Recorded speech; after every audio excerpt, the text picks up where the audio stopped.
can keep from being able to get levels than the Slardar. In some ways, because Centaur, I think, needs more farm. Okay. Slardar is more of a sacrificial off lane, where he just kind of wants his Blink Dagger. At the same time, his timing of the Blink Dagger is harder to acquire because Centaur does have at least some outs. Centaur is a lot more efficient at jungle than a Slardar is. So I think that's why he's fallen into the 4 position more than the off lane. Yeah, and you can see now as well, Ghostic going ahead in here, try and soak up, or rather take a good bit of farm for himself. Instead, Dogfights is going to be the one soaking experience. Also an Arcane Rune for Lina there. And actually, you know what's going to be cool? He's going to pick up level 2 off of this, and he could actually make a tree jump play, but Ghostic has actually got to back away and not finish off that one creep.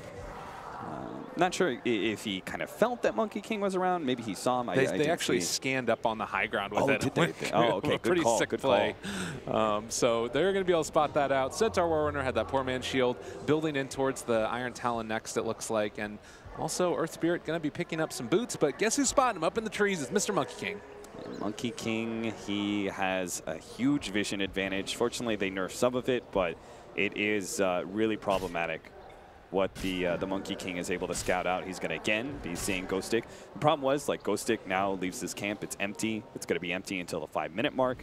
He's going to try and go do this hard camp, but he leaves himself open to dogfights coming in and potentially finishing him off if he gets a bit too low. Yeah. Should realize that there is somebody in the area. They're actually going to roll in. Nice play there. They're going to pull in on the Monkey King. Get a little bit of help from the Satyr as well. Neutrals on the side of Empire. There's no home field advantage here. Ghostic, give that one a high five. Get that Satyr a high five. Ah, man, that was sick. Empire planned that out really well. They're like, okay, we know this Monkey King's sitting on him. Let's just have Miposhka hunt him down as soon as he positions himself in the wrong place. Yeah, and placing that ward up there as well early on, making sure that they, I mean, because how long has that ward been up there on that high ground? Has it been there since the very beginning? Okay, just placed it.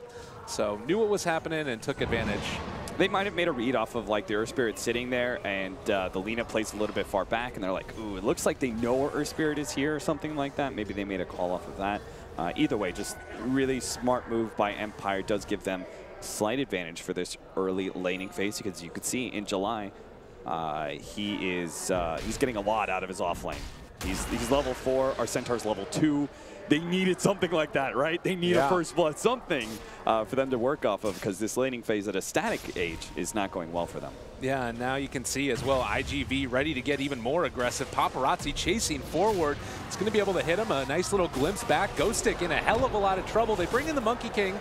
He's not quite there with the Primal Spring. And now with King R here as well. They're going to try and go on the chase, get the lift back. Could kill the tree. Thankfully, Monkey King jumped out of that one, but now Earth Spirit's rolling in. Sunstrike to follow. They stun onto 2. Paparazzi going to spin, but still a very much engaged brawl as Dogfights is going to get ran down. Can they find the kill, though? They do get the double edge with Ghostic. 3-0 to start for Empire. He's going to have his Trinkle Boots off of that, which adds a lot more farm efficiency. If IG.V continue to hold this stance where they zone out the Centaur as much as possible, he'll be able to make much better use of the jungle now. So that was a huge win for Ghostic all around. That's something I really appreciate about this newer Empire going into this tournament, is that their support rotations and even the rotation of some of their core really on point, a lot faster than they used to be. Yeah, and you see right there as well from Paparazzi, they know that they want to make that move because he picked up those phase boots, but then he ends up overextending a little bit, and then you have all these other people that need to rotate in. So really good recognition. And nope. Well, that's a little bit of a short one, but yeah, it's like he still fine. Missed the boulder drop there. So early game, 3-0 start, but PA on this Chappie player, he's pretty good, got himself a nice bit of farm. How do you see the next couple of minutes working out? Are we going to keep seeing those types of rotations? Empire, I think they should actually rotate their PA relatively early, because there's only so much that Earth Spirit and Centaur are going to be able to do for you. Centaur needs his Blink Dagger before he gets super active. King R's, he's running around with his boots here. That's Invis Monkey King was stalking. Monkey King Flying Courier. That is just obnoxious. And now we're going to move in towards mid as well, and we'll see if they can make something happen for FN. Lina is all the way back home, needs to heal up, but can soak experience at least until that point. They should really have, I think the early rotation from PA is maybe like you push out the lane and maybe make some sort of like TP mid play or something. I'd like to see him. He does have the TP, so he plans on rotating. I really like this. They bring him some items. That's sick as well. Because I would like them to see them shut down the Lina. Okay. Failing that, Jug is also an adequate kill as well. He's just harder to take out. A little bit tankier, has the turnaround potential with Omni Slash. Well, and that's a lot of aggression that could come out early. In your eyes, is that something that this Empire lineup has to do? They need to make stuff happen pretty early, or? No, they don't need to do that. I just feel like it's a good way to be able to get yourself a better laning phase setup. Sakata there just going to end up going away. Monkey King might have realized that he was in the area as well. That Salve just walking around, but that ward over there on the Dire Cliff as well, giving them pretty good vision, as well as a couple of wards there for Empire. Just a lot of emphasis placed on this middle lane. Yeah, they really want to make sure that this Earth Spirit doesn't get these repeated ganks onto the Lina that keeps her down.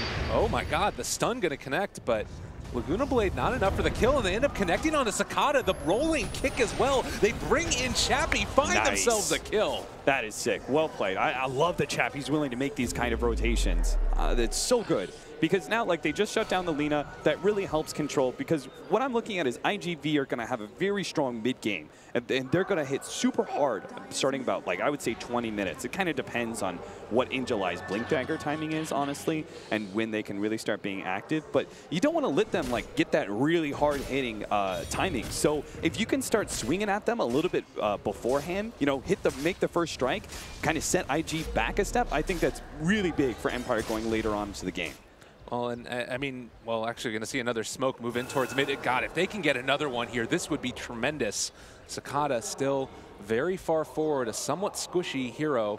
But Cap, it feels like they realize that something's coming their way and maybe playing a little bit defensively. It's okay. They still get some aggressive vision down, even if they don't get him. It looks like they will. Oh my god, they're actually in there. There's the stunt. There's the catch. There's the Sunstrike. They find another kill. Ooh, Empire has come out swinging, and, well, Chappie now, under a little bit of duress himself, is going to get ran down, but the blink away, they're able to save. No. Pulling back in. There's the glimpse. Chappie still trying to run. Is he going to get lucky with his dodges? Oh, they just commit the Omni Slash. Paparazzi's had enough. Omni Slash force, that's okay. Paparazzi making a similar maneuver here. I think he did have a TP for that, and they just kind of caught the PA pretty far forward. So good move by him. Paparazzi, that's the big difference. I feel like IG.V do have some very clear big-time star players. Paparazzi and Dogfights have a lot of potential moving forward in Dota. Empire doesn't have quite the same, but I think they function a little bit better as a team, maybe. Ghostic has been obviously some really standout performances, and maybe he is a big CIS player to look out for. Absolutely. Chappie is, well, maybe going to make a name for himself here on the PA. If he can make this hero work, he can make anything work. They're going to pull back in for a moment. Miposhka in some trouble. The rolling boulder not going to be enough to get away. They've actually turned on the super, get the silence on him, but there's going to be the crush. Sunstrike trying to find a kill on a super, not going to be there. They do save Chappie's life, but great heads-up play there. Just went back for the glimpse to create that separation. Yeah, it's a little bit sad. Empire, this is why we want Chappie to rotate, because the other two cores, Invoker and Centaur, they're not as capable of being able to make those rotations. That's why IG feel good about making aggressive rotations into the safe lane. They know they're not going to get countered, right? So they're able to jump a hero like PA or Earth Spirit first, and they know that, like, the rotation simply will come. They just have to worry about a Sunstrike, and that's kind of it. Yeah. Well, and looking at the game now, the state of it, you've got the Midas completed for FN at this point in time, and Lina has just really been hampered in the early stages. You can see right there as well the net worth below the Centaur at this point. How worrying is this for this type of hero? It is pretty worrying. The only way you really scale is if you have a net worth lead, I feel. There's still going to be this window. I think this is definitely going to be your not some ale. You've already died a couple times because Empire's being so aggressive on you. Go for the minus respawn timer on the Lina, and you can probably act like somewhat of a disposable hero as long as you're creating opportunities for the Juggernaut. Well, here comes a movement. They are going to see Paparazzi rotating into this lane, as well as another rotation coming in. Oh, maybe they don't. Stampede, there's the glimpse back. They're going to get the lift, though, onto Paparazzi, and that's going to allow Ghostic to try the TP. Stomp's not quite there, trying to jump away from this one. Almost kills off the Monkey King, and now the Sunstrike. Good dodge back. Dog fights. He knew what was up. IG.V just keep on reading these Sunstrikes so well. the whole entire team has just dodged one after the other. Angel Eye's in trouble, though. Look at all this movement around the map. There's going to be a Crush that comes out trying to get on top of Angel Eye. The Phantom Strike is going to allow that closing of the gap, and Chappie finds the kill. Yeah, Angel Eye is just not, like, repeatedly dying on the sword there is not real feel good. They got him the tower kills earlier because of Paparazzi's rotation. It was a huge boost of gold. He was able to be a part of kill, and now he just kind of fed it back into the coffers of Team Empire. And you could see Centaur's now closer to that Blink Dagger. Despite the Slaughter's early tower bounty. Another tower bounty, Paparazzi, using his Juggernaut very well. He's this scary hero that nobody really wants to contest too much, so he makes for a perfect tower pusher early on. Healing Ward, and then your combined skill set is too dangerous for most heroes to contest. Well, and so that's something that I'm a little bit curious about as well. Is there any type of like item build that you need to go in particular for these cores since you're a little bit further behind? Like he's building towards that Manta. Do you like that decision? What's that allowing him to get here? Let's see, Manta, I think that's fine. He's got a silence to deal with from the Earth Spirit. Wow. Quick jump in again. Can they break it? Looks like the answer is no. Ghostic just going to get out. They get the Stampede. Chappie jumps up. He wanted to get aggressive on a Paparazzi, but they could not quite find the kill. Sunstrike coming in is way off the mark, but, well, it was blind. Again, IG.V just keep on dodging the Sunstrikes. They never run backwards in one direction. FN, like, he's getting the farm he needs to, but this Invoker is looking a little bit lackluster as a mid because the Sunstrikes aren't connecting. It's also because Empire aren't setting the tempo first. They've got to get that Blink Dagger online for this Centaur in order for them to be able to go for smoke rotations and have a guaranteed Sunstrike land.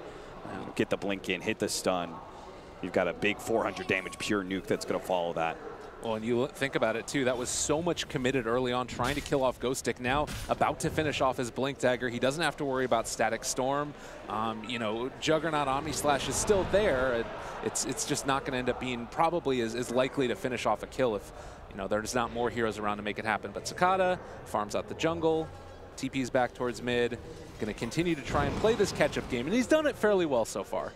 Yeah, Empire, you could see how scared they are, right? They've got like 5 heroes all hovering around the mid area. I honestly thought that our Centaur was going to be caught in the top lane because it was such an interesting play by IG.V to stick around there. They really want to stop this Blink Dagger from being picked up because they know that's when Team Empire can actually make better use of some of their heroes. And so what I kind of expected is that IG.V would make rotations into the enemy safe lane, they invade the jungle, and that's kind of what Empire, they're giving complete credit to IG.V and for any of those aggressive rotations. They're not going into their jungle at all. Even PA, like an attempted gank there from the Lina, trying to catch him while she's jungling, but he was kind of playing careful that whole entire time. So they're giving huge credit to what IG.V can accomplish with these rotations while they're off map. And you could see most of their vision is centered around the mid area and trying to cover rotations through the mid lane. So you've got this 1 ward, 2 wards towards the top side, covering kind of the Roshan area, and then 1 near the bottom tier 1. So they don't really see a whole lot of heroes. They're just playing it safe. I like that. Yeah, totally, and it's waiting for those first couple of items to come online. PA there had one of the Mithril Hammers done, so you're getting close to that Deso, and then once those items do come online, you got that ability to make the rotation. Look at that tree. It is just jigging all over the place right now. You know, I learned this recently. We were playing at the LAN during one of our days off, and Fogged told me, I watched Merlini turn on all of the quality settings. Okay. And he turned on something called tree detail. Oh my goodness. And I was like, wait, what? I was like, what does that do? And he's like, versus Monkey King, when you see Monkey King jumps onto a tree, it actually jiggles a little bit. Like, oh my goodness. Yeah, when he just jumps on it, jiggles a little bit. Pay to win. I can't believe it. It kind of like, yeah, you know, it kind of like gives you a little bit of a. Of course, that's just what they told me. So. All right. I don't know how true that is or how big of a deal it is. But then I started noticing. I was like, I looked around. I was like, the tree does jiggle when he jumps on it, and maybe that's something that you can. Take it to your pubs, everybody. A little bit of trivia there for you. That's awesome. Yeah, but look at this guy. 2,200 gold. He was sitting in that top lane at 2K. Yeah. How many other offlaners would have just been like, I'm just 200 gold away. I'm just going to take this extra camp. Like, I doubt they're sitting like 3 heroes here in this top lane. I'm just going to farm one more creep wave. Right. He would have been caught at 2K gold, knocked down to maybe 1,800 or something like that. Would have been, you know, off the map for 30 seconds, would have been dead. That's your Blink Dagger timing reduced by like almost a full 2 minutes. Instead, he's going to have it by 14:30.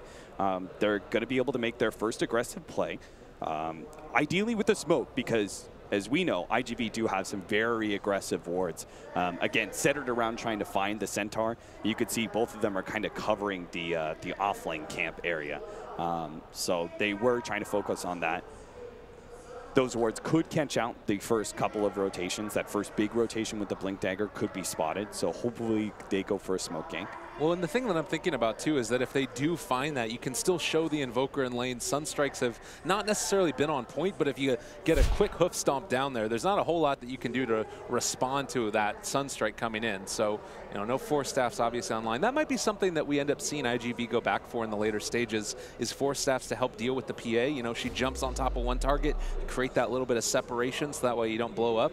That being said, if you get PA big enough, then you know, maybe you don't have time to force step away because they're just going to melt you anyways. PA really drops off as a hero. It's kind of similar to Ursa when you start getting, when the supports start getting luxury items, right? It's not so much about the cores. It's about when the supports start getting Force Staffs and Ghost Scepters. I do feel like the more like Diffusal Blade became a much more common pickup to be able to deal with these Ghost Scepters and make sure that the PA had a little bit more sticking time. You even saw on some Ursas as well. So they had a much better sticking time. They didn't like immediately drop off as soon as these items were picked up, but it did still eventually become a problem. So I think you're right. Force Staffs would be quite helpful. Slardar will probably get one. Disruptor kind of depends on how he feels. Maybe he feels Glimmer Cape is more warranted. Yeah. Monkey King, though, I think he'll start transitioning into he picks up his Midas, and then who knows? Like, I think he probably tries to transition into a core like most Monkey Kings do. Have a Basher and roll on RNG. Let out that ultimate and just hope that somebody blinks in and gets insta-bashed. That EG game the other day when we saw Zai playing it and just constantly, like there was that one fight where he had like 10,000 damage dealt in the team fight, the most on any team, and I was just like, how is this a hero? It can just be so incredibly powerful. And likewise, Lina, this is another one of those heroes. Granted, in this game, it hasn't shown itself as much so, 0 kill participation. But it, of course, is something that comes online a little bit later, and it's proven to be an incredibly strong meta hero. Yeah, I think it's kind of replaced the Queen of Pain in some ways, in that early on we had this active mid that was able to scale quite a bit. Lina is now taken over that spot that used to be occupied, and she's able to scale going into the late game as well. Like the Slardar was such a great pick for them. Slardar really does amplify the Lina's output of damage so much more. Your 45-minute window is kind of like awkward for a Lina because you're still, like, you still don't really hit hard. But when you have Corrosive Haze on top, they're on top, and that's going to be a quick kill onto King R. So something that IG.V certainly are going to be happy about. With the Blink Dagger finished now for Ghostic, might be a moment where we go for that smoke, although it is now going to be revealed as well. Yeah, and spotted. Slardar actually had the Midas queued up, but he goes back for the Blink Dagger now. So these timings identical, and IG.V know that Empire has it. Is there a play there where they try and go for some type of a counter smoke thing? Possibly. You probably don't want to overthink it too much, because you can never be fully settled on what the enemy team is going to do. For example, I would have expected Empire to probably, you know, meet up at the tier 2 mid, smoke up, push out through mid and into the enemy jungle or something. But instead, they're following this push through bottom lane. So they're kind of baiting Chappie right now. IG.V, they're playing pretty safe, right? They don't know if a smoke gang's coming, for example. They are also not rotating towards that bottom lane because they know this timing is just not good for them to do anything but potentially smoke gank as maybe a 5-man crew. I don't think they should do anything without Juggernaut because they don't know what Empire's up to. And they're actually all grouping up, and they do have that smoke, so they're going to go for, well, not Roche? that play, but in towards Roshan instead. Yeah, they made the bait. They read the bait play, and they're going to try and take advantage of that bad positioning from Empire, you know, all sitting behind them. But Empire already made a rotation of their own, and they do have the opportunity to contest now if they can just sense it out. Right. The unfortunate thing is that IG.V do have a lot of wards in the area. This Roshan is falling rather rapidly. Now, will Empire come over to contest? It looks like they realize something is going on now. They do have Stampede. Poshka thinking about going in. They're going to roll in. They're on top of it. The huge combination. It is a Monkey King ultimate on top of all of it. The Chaos Meteor is down as well, but it doesn't look like it's enough for Empire. They've walked into hell, and it looks like IG.V are the ones coming out on top.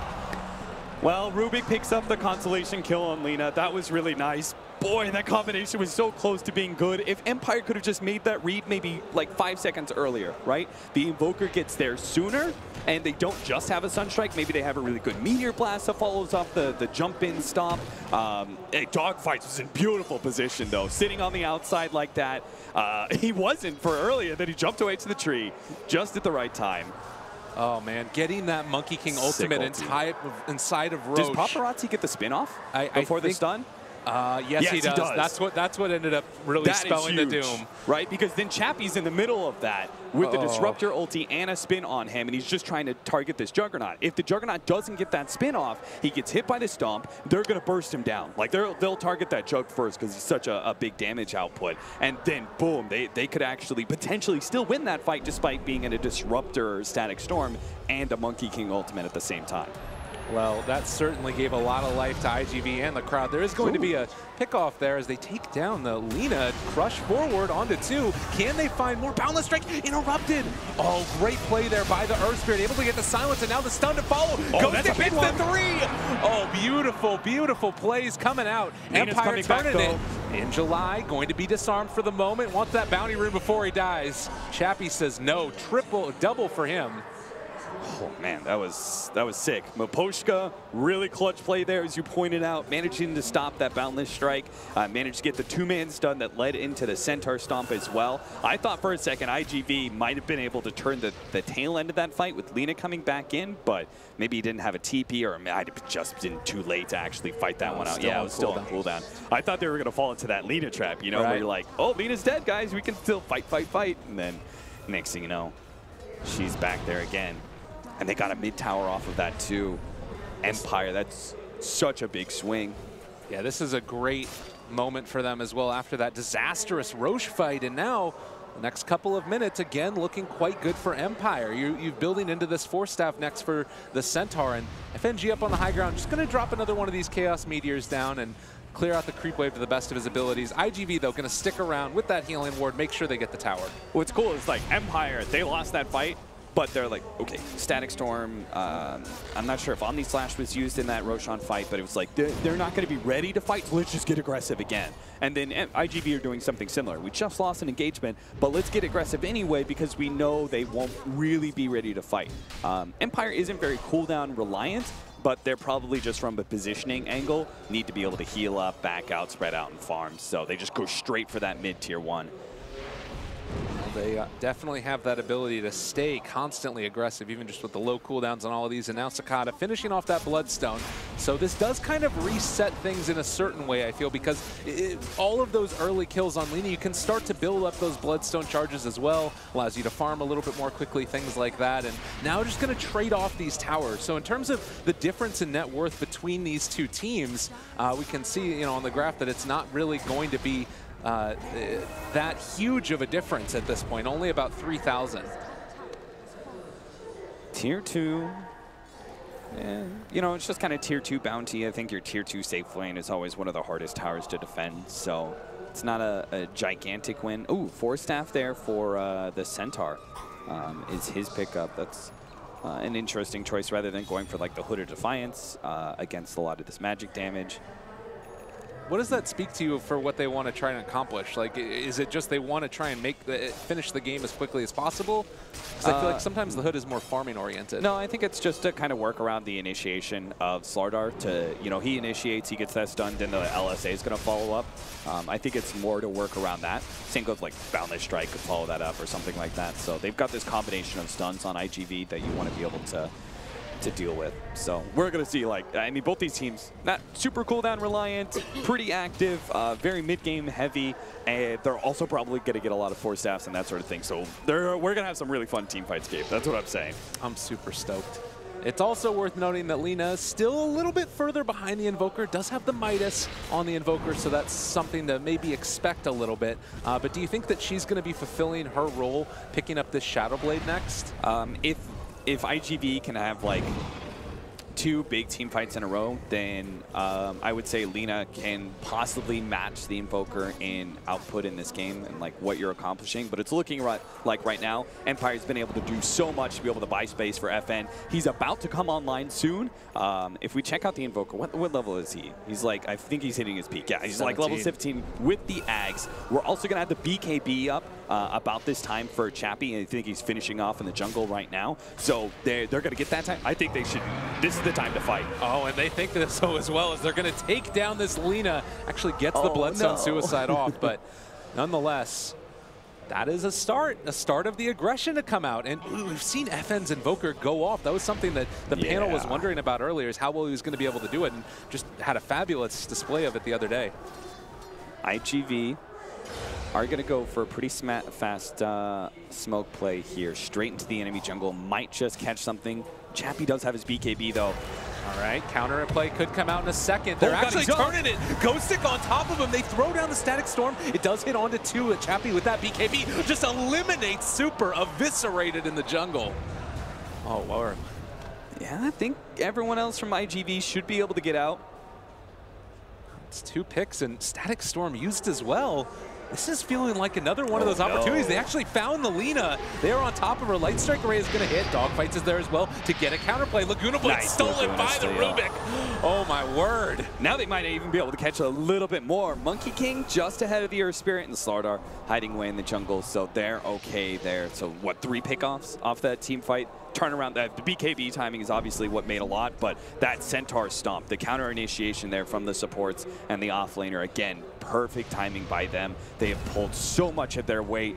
Let's just hope these cores pull through, because these supports and the offlane deserve a win. Stun on the Monkey King, but he is still going to be there. They force step to the low ground. Ghost Stick looking like he had the Axe, but it was just the force step to get him away. Chappie throws the dagger, gonna blink to his friend, but will be pulled back in now. But the stun, turnaround, magnetize, it's onto 2. Ghost Stick jumps in with nothing. They are both going to drop for that one, and I don't know if it's gonna end up being worth it. King R jumps up onto the tree, is gonna go for the primal spring onto Sakata. No mana, he just wants to punch him in the head.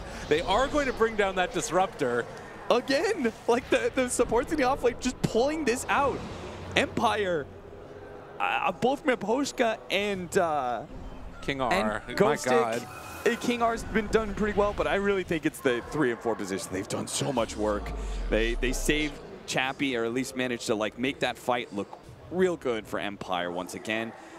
Level 20 Invoker, very rapidly closing in on level 25.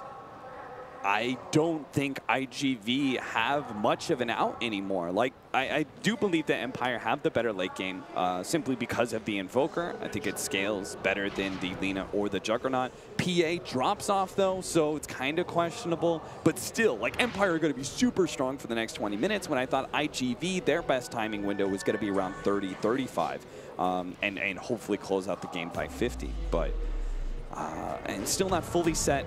Ooh. Oh no, we missed the force staff kill. Oh no. Well, they still will be able to go for the Stampede. Chappie with the DD rune wanted to jump there onto the Monkey King. They get the lift back. Oh, King R using his own abilities against him. You can't fool me. Can't fool me with that tree disguise. Look at King R here.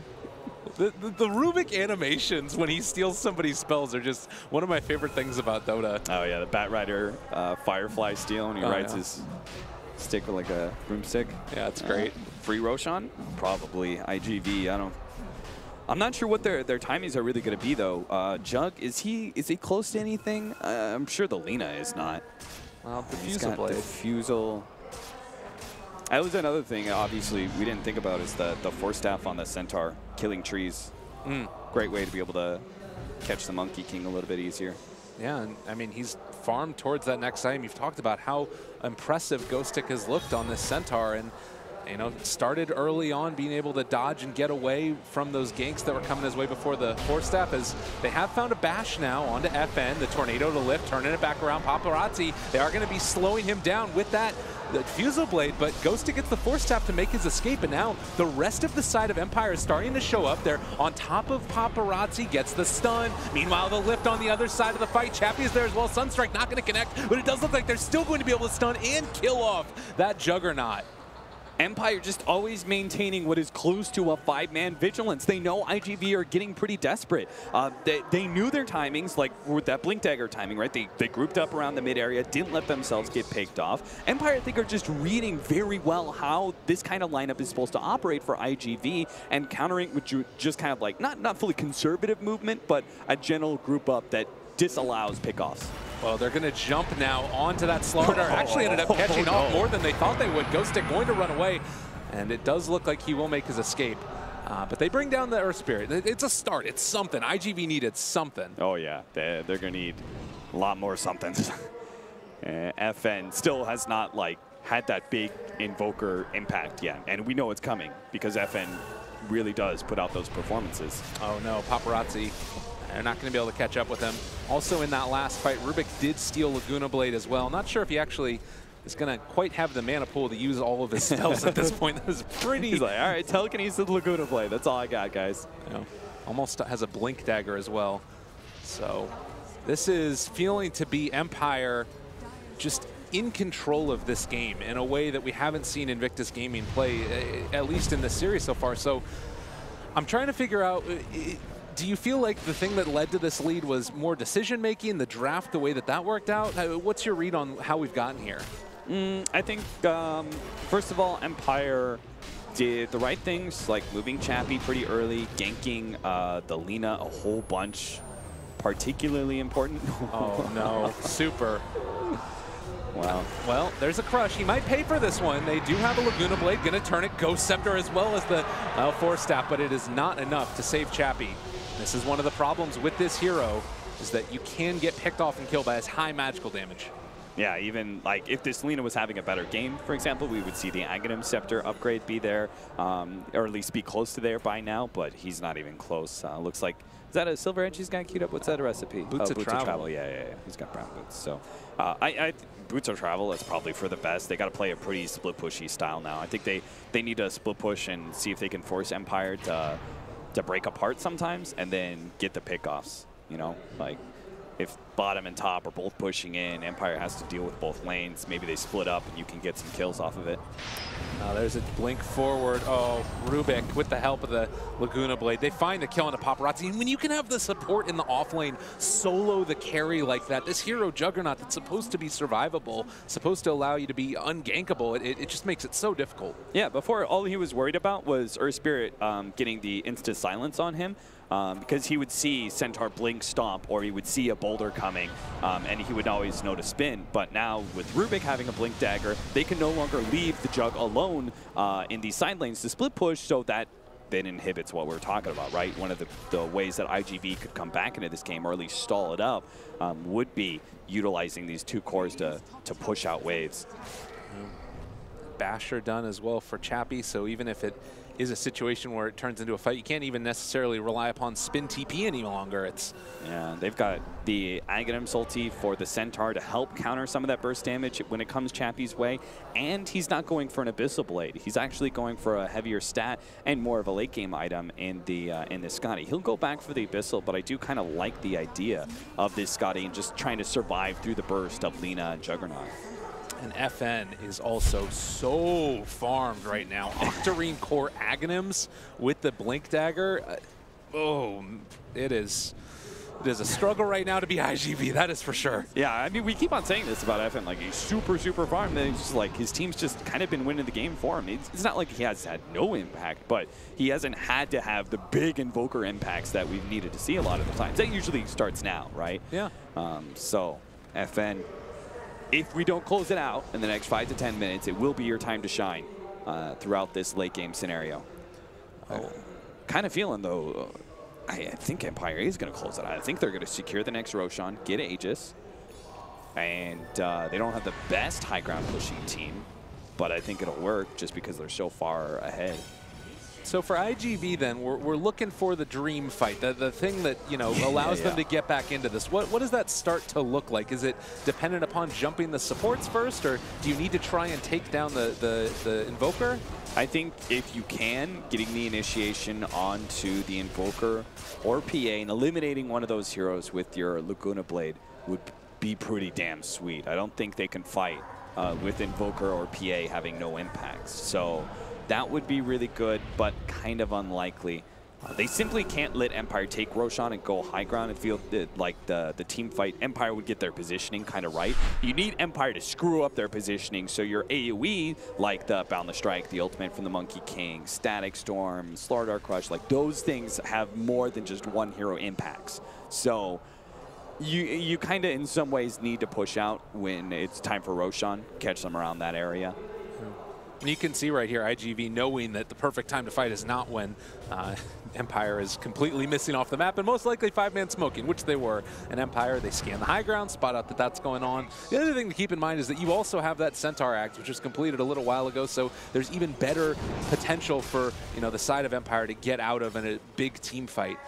It does look like the entire IG.V team pretty much is going to be scouted underneath this ward. They spotted that. They smoke under it. Oh no, this could be a tragedy.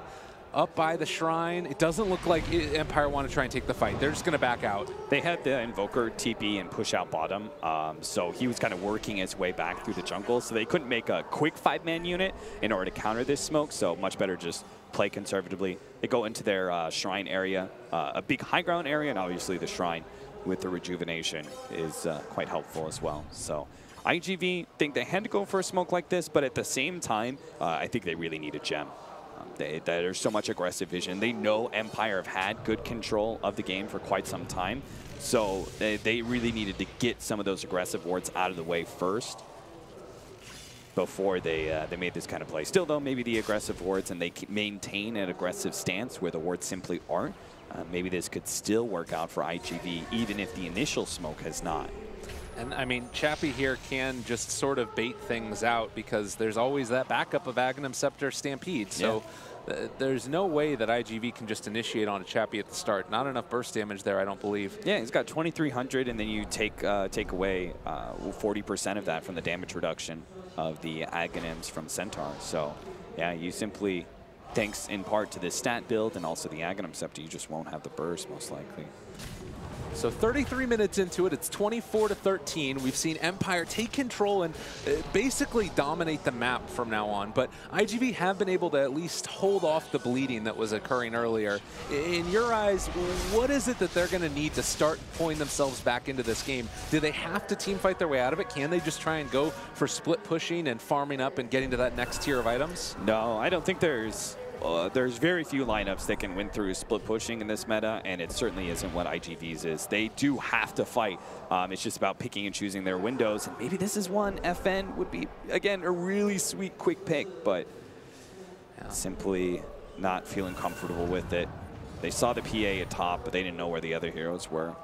Yeah, and the other thing there as well was that you did have that ward up on the high ground, so even though there was the chance to jump on the Invoker with everybody so close at hand and Aghanim Stampede available, Empire is playing this so disciplined. Yeah, they are. That is the first thing that stood out to me. Early rotations, grouping up as a 5-man unit, I think it was just all discipline. That is one Empire this game. IG.V, I think they're instilling some discipline of their own, though. They didn't immediately jump on some of these pickoffs. They're waiting for some of their item progression before they try and fight again. The Aghanim Scepter for the Lina is essential to be able to quickly deal with this Phantom Assassin. So we'll see if they can actually fight around Roshan, but you can already see Empire trying. They're not grouping up in the pit. Right. They're making sure IG.V don't get a free jump. And there's still that ward that's up on the high ground there as well that's scouting all of this out from IG.V, but getting into position now to come and contest, but the Aegis is already down. FN has it. IG.V, oh man. They didn't have a better choice. There was no way. They forced that fight. It's just going to go terrible for IG.V. Better to look for a better opportunity in your high ground defense. Still a scary prospect. I guess the one thing that you do again have on IG.V is that Monkey King ulti with the basher completed. This is going to be something that Empire can't just run into. No, they really can't. It is really disruptive in team fights. What I would like to see is Empire just kind of chip away. Even have the Centaur stand in that tier 3 area. Just let the tier 3 take some shots and slowly chip away at that. See if you can force IG.V to get a little bit outside of their base to initiate. Maybe they obviously don't want to give away the tier 3 for free, right? That's going to be Shrine. So. Well, here's a start. There's a jump forward. The counterplay out with the tornado. A little bit off the mark there since the Centaur jumped in and was already stunned, but it looks like they're still going to be able to run down at least the Monkey King. So no ulti for him. He's gone for 40 seconds. It looks like they are going to be able to continue to take this fight as FN in a little bit of trouble. Does still get forced step away. He's going to be fine. Chappie on top of Sakata. They throw out the Magnetize as well. In July trying desperately to find these kills, but nobody is dying. They do finally bring down Chappie. That is a big kill, and it looks like with that, Empire will retreat.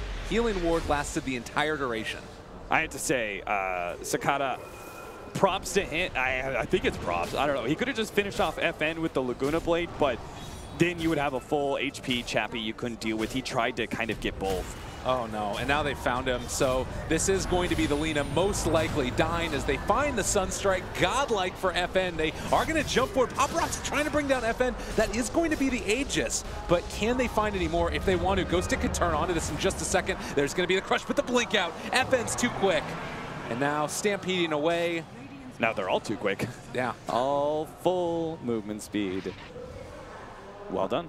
Empire executed that really well. They just lost their Aegis. They got tier 3. Shrines are open. They'll take those next. Losing Chappie, I think, was perfectly acceptable for that. How many buybacks and stuff they forced. So IG.V just, like, they got initiated on, and you couldn't afford to let that happen. They lost their 2 supports, neither of which got off an ultimate, and neither of which had buyback. So from there, Empire was just going to overwhelm you. I mean, in terms of the macro sense of this game, though, losing a tier 3 tower there for the Aegis and not losing any of the lane of racks, isn't that relatively okay at this point? I mean, they just didn't get enough, right? It wasn't like they just lost a tier 3. They also invested buybacks, one of which was the Juggernauts. That's really important. They're going to lose their shrines. So Paparazzi just took a hit and farm, and he's going to take a further hit and farm when he doesn't have the same kind of map control they once had. It's tough. It could have been worse, right? It definitely could have been worse. Part of that was Sakata holding on to his Laguna Blade, not just killing the Aegis of the Invoker, looking to kill the big hero of Chappie. 4 Bloodstone charges, though. Ugh. Yeah, it's a hard you're getting close to that throwaway territory. So another thing here, we saw for the Earth Spirit, he's actually gone and instead decided to pick up a Solar Crest. What do you think about this choice? I've heard a lot of people say that this item is broken, that they think it's underused. Yes, I think it is very strong. Works really well with the PA in this regard. You put the minus armor on some hero. Also, maybe helping out whoever's amplified and being targeted. So maybe the Invoker is jumped on. He gets amplified. You can help save him a little bit of grief. That extra armor. Yeah, Solar Crest has once again become a very value item. It seems to have this, it's very delicate to balance this item because it is such a big sway against physical damage and also used offensively that it's either going to, I think, always be an item that is either overly picked or completely ignored. Right. Well, we'll have to see if they're able to blow things up. Certainly with all of this high physical damage that you got on this team, makes it quite difficult to deal with. And the movement in towards the top barracks, IG.V not completely set up for this, and looks like Empire going to get a free couple pot shots onto that barracks. Actually, the Phantom Strike back from Chappie is able to dodge the stun from In July. That was fancy. Yeah, he really wants to make sure he doesn't have to use his BKB for a poke. Dogfights, they're there. There's a jump forward. Can they finish Some him? trouble is going to be dropped low, but Chappie turns to fight. Is going to jump forward for more. Dogfight's already dropping low, as too is In July. He throws out the stun, but Chappie doesn't care. Back up to full HP. My goodness gracious. This man hits hard and is going to try and chase down a bit more. Is an Omni Slash, though. Going to start to bounce around a little bit. FN not going to drop to it, but they did end up losing that Rubik. I like the fact that he blinked backwards there. Juggernaut knowing Melee Rax is gone. Maybe they can get a pick on somebody on the way back. Chappie?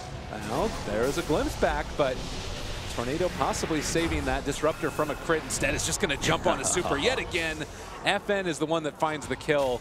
But they are just running all over IG.V. Empire don't care. They are going to take another tier 3 tower here, possibly another lane of barracks. And if it continues like this, the game as well. Sunstrike to land onto the Lina. Sakata explodes. Huge crits. And barracks going to drop. Nothing they can really do now. They got to wait for their supports. So just, you're going to have to fight this out with one lane of racks left. Well, they are going to find a kill onto the Earth Spirit. So that's something, but Chappie decides to turn now. He's going to jump onto Sakata, stunned for the moment, but will finally fall. The shrines are no salvation. Chappie continuing to dive on this PA. They're finding kills. It's actually FN that keeps on picking them up, but GG is going to be called. Empire too strong. They really were. I'm a believer of Empire right now. Like, I'll tell you, I felt like throughout this, some of their plays, some of their strategies, I was like, okay, I can get with it. You know, it's a little bit off the norm. Yeah. Surprise some teams and stuff, but this time around, I think they showed like something a little bit advanced, like something or a truly like top tier team can do, right? Reading timings of the enemy team and saying, this is when we need to like kind of group up and play this 5-man. This is when we need to stay disciplined. The calm control of the map as they slowly take more and more and more. I think Empire just played an absolute fantastic game one. Well, I'm really excited to see what the panel had to say about it. If everybody's on the Empire train now, I feel like they weren't quite getting all the love that maybe this team deserves. We'll see what they have to say as we go back over to Paul and the gang. Thank you very much, Lyrical. Yes, not enough love for Empire. Plenty of love. We're all on the Empire train. Are we? Fog, are we on might the be Empire now. train? We said Empire, didn't we? I'm pretty sure you said Empire, right? No. Sure. Well, we did give, we were giving credit to at least, I mean, FN's Invoker. We did say that he's had some really stellar performances out of this one, but I mean, Poshka, Earth Spirit. and Ghost Stick again. Yeah, Ghost Stick again too. Yep. I think that the top situation that happened, that like early on situation when they were trying to dive the Centaur, probably like was actually very painful because that actually kind of like set the pace for Ghost Stick to have like an early Blink Dagger. Sure, they had a pretty unfortunate Roche fight, but then it was just like these small little pickoffs that just like kept adding up, and then they just like read the map properly, knowing when to group up versus IG's lineup, and they just got out of hand with like, I mean, FN pretty much going beyond godlike. Chappie having a pretty free game because of how much space he was given as well. And I like that Chappie got involved early as well. He made a quick rotation mid. And then this. This was where I thought, well, if Empire is going to let this game go, this is going to be the point.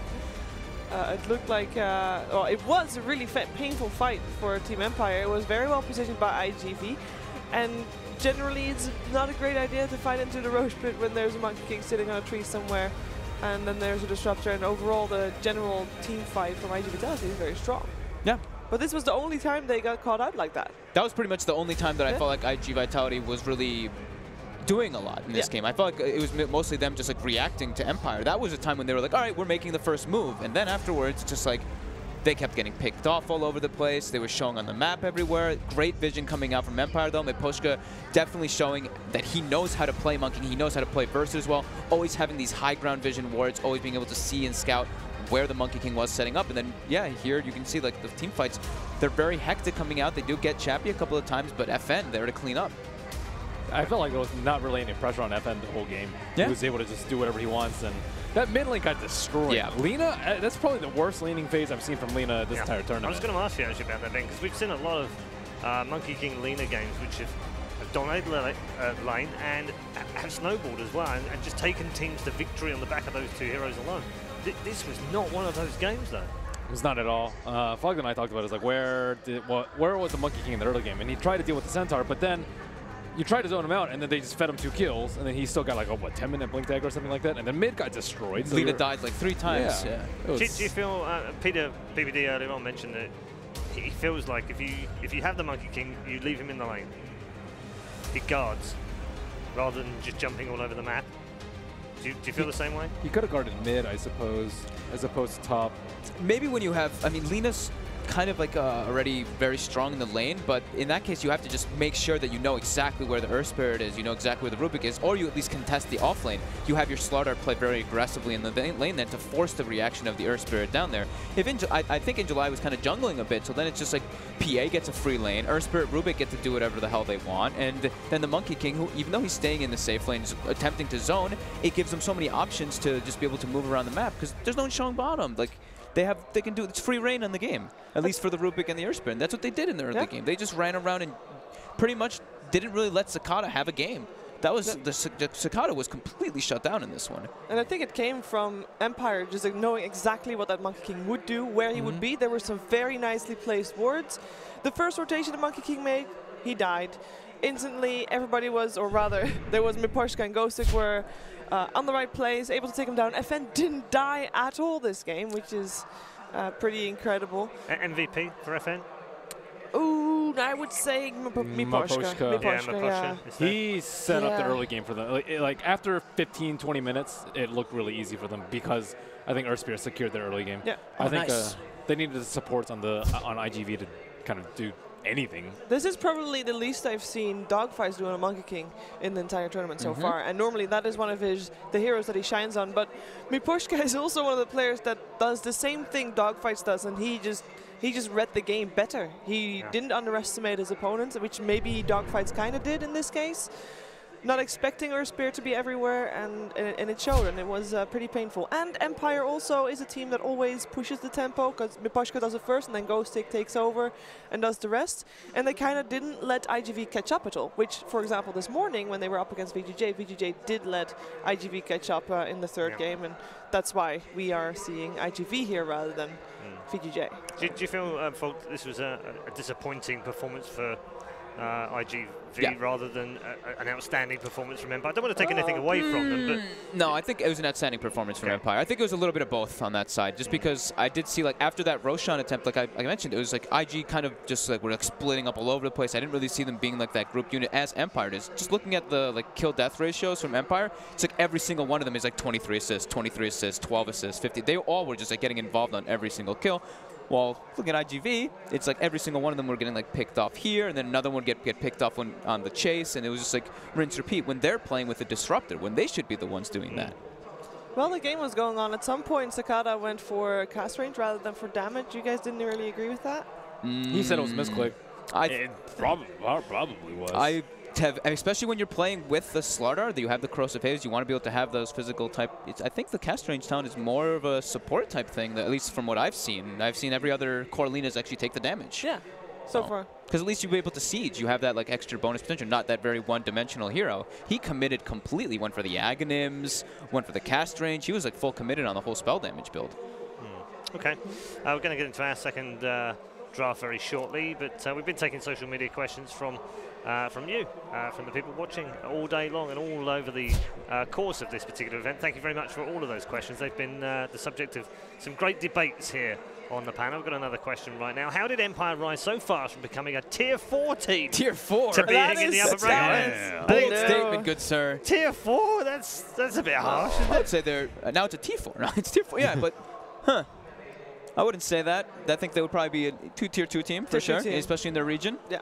And then I think what happened was Kiev qualifiers. Yep. They hadn't played that many games as a squad, I think, in such a short period for a while, and it made them really understand the patch. The heroes really fit. I mean, earlier this tournament, or you asked, you know, some teams do better, some patches. I think this is a really good patch for them. It just seems to fit and click, and they're on the rise. Unfortunately for them, they didn't make it to Kiev, so this is like their do it or die tournament. Yeah, difficult region for them at the moment. Yes. With a certain VP doing rather well. Yes, I'd say so, for but sure. In a way, Folk being here and not having Kiev to worry about, it's kind of, this is their focus, isn't it? Yeah, that's a good thing too. And I think that like you were mentioning, I think it just, the meta kind of like fits them. They're very like run at you, their tempo, like Centaur fits with them. I mean, whenever I think about like CIS Dota, I think Centaur, Stampede, they just like to go in and just make stuff happen. And I mean, even though they don't really maybe draft the most team fight oriented lineups, they end up making it work out with all these like quick little small spells and then an Invoker on top of that. It's looking good for Empire. I mean, they kind of snuck out a little bit out of the group stages, but Yeah. they definitely had some impressive games. We saw a lot of potential in them. They finished second in the group. Yeah, they had like some maybe some kind of cruddy games, but then they also had some very high highs. So In 2016, we saw FN do pretty decently. We saw a lot of potential coming out from him, as well as King R. Miposhka has always been a Miposhka's always standout been support Miposhka as well. Yeah. player. Yeah. So they're not unknown names. I guess they were not T1, so people didn't really follow them or hear about them at all. But, you know, they bunch of T2 people get together to play a lot. But they're develop good not tier strategies. 4. not tier Not 4. tier Yeah. Not Not tier tier 4. Tier And 3 at worst. I guess people could also say maybe the question mark about Ghostic. People might not know who he is entirely. I've ran into him a million times in pubs. I know the guys. He's been on a couple teams as well. Is he muted like in Tel- your account? Yeah. Is No. he No, yeah. No, he's not nice. muted. No, he's a nice guy. No, but he is definitely like, this guy's always coming out and making massive plays for this team, and he's probably pretty unknown to a lot of the community. Yeah, it's I think interesting. unknown is maybe people get to know them more now. And Yeah. They were unknown before. Were they're unknown, Not, yeah. not unknown anymore. And this is like people are thinking because they were unknown, they might be a tier 4 team, but that's just not true. They've just been under the radar. Yeah, they just coasted along. Yep. Yeah, definitely hitting highs here though. And 1-0 up right now. Let's take one more question from our social media Reddit post. You can post in there if you like. We'll try and fit as many as we can in before the end of the program today. If we can't, we'll do some more tomorrow as well. Thoughts on teams that constantly change player roles? We sort of mentioned this earlier on, Shiva, didn't we, with Yeah. Liquid changing. IG.V changed this morning as well in their game. What do you make of it? Well, it's two factors really. You got on one side changing problems that you think are there for your team, and on the other side, some people play certain heroes just better than others. Yeah. And I think that's really what it comes down to. And you know, in case of Team Liquid, who obviously weren't doing so hot in the group stages, it might have been a combination of both. We obviously don't know because, well, we can't get into the players' heads, unfortunately. But you know, it's per team is different. We saw Paparazzi play mid earlier. I think that was also more like fitting in terms of heroes rather than in terms of them being Hero uncomfortable with the way it goes. Yeah. Yeah. I think it's always... Are you okay with this? Are you on board with it? Or? No, I think it's always a negative thing. I think, firstly, it shows that the person that is swapping, one of the two, is not... They don't feel like they're the best at that particular hero in that particular role. And that's not a good thing. You want confidence. You'd be like, you know, I'm a really good mid. I can stand up against any other mid with any decent hero that you give me, which should be true, I would say, for any T1 player that plays any role in the patch. And if you have to swap roles, it just means that you're not confident, or like the guy's like, oh, you know, I might get crushed in this matchup. You never want to have that mentality ever. Your mid laner wants to I be was gonna very say, confident. especially as a mid as well, right? Yeah, that's the worst role to swap out, I think. I mean, you've got potentially the world's best mid player in Miracle. Maybe he just doesn't play Naga is the thing, which is fine. I think that's one of the more like acceptable ones. But there were a couple of games, as Shiva pointed out, that he did move off and he played Sankey in the off lane. Yep. Yeah. I mean, it's a bit weird, really. It is weird, and it just means like, you know, if you're doing well, you don't have to change things up, right? Exception being, I guess, EG after TI. But let me pose it a slightly different way. Miracle in OG. They would never have considered moving him out that lane. They did it actually once. Did they no, one him and game Noto out did- of like how many though? Him and Noto switched for like very like specific heroes, Yeah. like Beastmaster or something like that. Like You they'd know, be switching like Noto those was kind of always things. the pusher. Yeah. Except for even Terrorblade, I guess they both play, but he was always like the tower hitter. Yeah. And Miracle was always the farmer. Yep. I would say. So No, they had a Miracle Lion at some point. I think it was an ESL Frankfurt. That was a throwaway game. They were Yeah. like already yeah, up they were in the already. finals. Yeah, they were already going through. But I don't have a positive view I think of it. I think in like very specific, like sometimes for like the one hero thing, I think it can be okay. But on the question though, it's constantly. I think if you're constantly changing, it's definitely a negative. But if maybe for those small like situational things, like let's say a Tinker or maybe like an Invoker every once in a while, I think it can be okay. Definitely not great though. All right, let's take one more question. I'm hearing that they are almost all in the lobby, so we'll get this to the last one. Which Dota 2 personality has the smoothest voice? My vote's for ASC.